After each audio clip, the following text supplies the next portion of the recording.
RTE 2009 right to education act 2009, इसका जो पूरा नाम है right to child to free and compulsory education act 2009। ये लागू कब हुआ था? 1 अप्रैल 2010 में ये लागू हुआ था। भारतीय संविधान में जो आर्टिकल 21A है उसके तहत इसको जोड़ा गया था। 6 से 14 साल के जो बच्चे हैं उनको निःशुल्क अनिवार्य शिक्षा दी जानी चाहिए। जो क्लास 1 क्लास से लेकर 8 क्लास तक के बच्चे शामिल होते हैं। इसके अंदर क्या है? 7 अध्याय हैं, 39 धाराएं हैं, 1 अनुसूची है। इसका जो मुख्य उद्देश्य था ड्रॉप आउट कम करना, जो बच्चे स्कूल छोड़ के चले जाते हैं बीच में से, वो सबसे कम करना, क्वालिटी एजुकेशन देना, चाइल्ड फ्रेंडली स्कूल बनाना।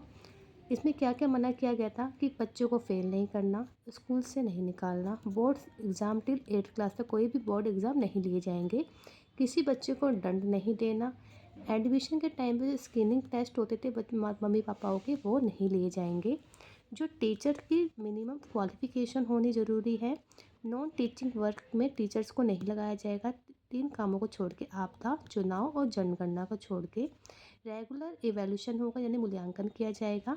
समय पर सिलेबस को पूरा करना। हर स्कूल में मैनेजमेंट कमेटी का गठन किया जाएगा, जिसमें 75% पेरेंट्स होंगे, उसमें 50% वुमेन होगी।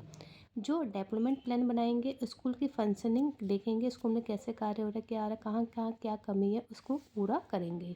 जैसे मैंने आपको यहाँ बताई 39 धाराएँ होती है। इसमें मैं इम्पोर्टेंट धाराएँ आपको करवा रही हूँ। जो आपको लगता है कि आपको पूरी पढ़नी है तो आप नेट से सर्च करके आप देख सकते हैं, पर जो इम्पोर्टेंट पेपर्स में पूछी जाती है वो मैं आपको अभी करवा रही हूँ। धाराएँ यहाँ लिखी है और उसका एक्सप्लेन यहाँ कर रखा है। जो धारा 3 है, इसमें कहा गया था 6 से लेकर 14 वर्ष के बालक को निःशुल्क शिक्षा दी जाए।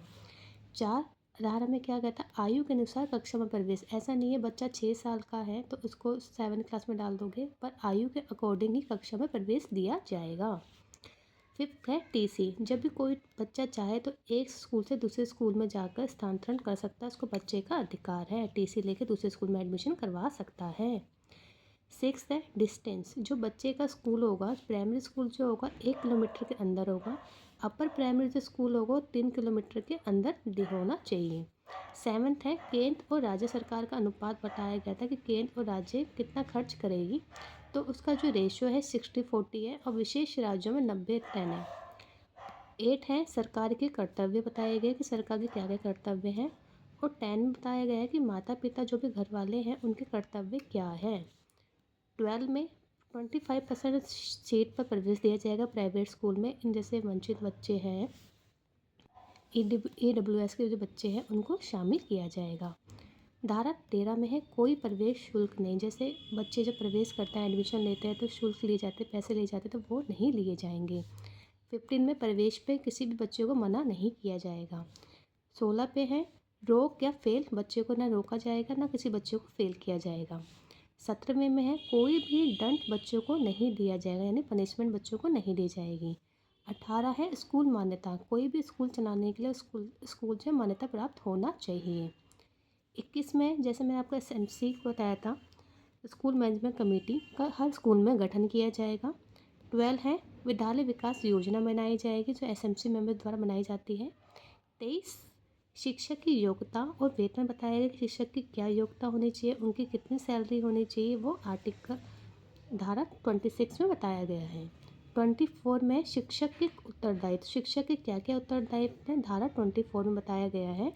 25 में है छात्र और शिक्षक अनुपात, मतलब जो स्टूडेंट और टीचर की रेशियो क्या होनी चाहिए। जो प्राइमरी में जो रेशियो है 31 है, मतलब 30 स्टूडेंट पे 1 टीचर। अपर प्राइमरी में 35 बच्चों पे 1 टीचर। शिक्षक का जो कार्य है जैसे चुनाव और जनगणना, आपदा, धारा 37 में दे रखा है। धारा 38 ट्यूशन, कोई भी टीचर ट्यूशन नहीं पढ़ाएगी, ट्यूशन पर रोक लगा दी गई है। 29 पाठ्यक्रम एवं मूल्यांकन प्रक्रिया की बच्चे का पाठ्यक्रम पे और बच्चे का बार बार मूल्यांकन किया जाएगा, बच्चों की प्रॉब्लम है उसको सॉल्व की जाएगी। 30 में बोर्ड परीक्षा नहीं, बच्चों की बोर्ड परीक्षा नहीं ली जाएगी, क्योंकि पहले 8 क्लास तक बच्चों की बोर्ड परीक्षा ली जाती थी, जो नहीं ली जाएगी। 38 है राज्य सरकार के अधिनियम के अनुसार संशोधन कर सकती है। जब राज्य सरकार को लगेगा कि अधिनियम में कुछ चेंजेस होने चाहिए तो राज्य सरकार चेंजेस कर सकती है। 39 है जैसे केंद्र सरकार को लगता है कि बहुत सारी कठिनाइयाँ आ रही है तो वो चाहे तो नियम बना सकती है।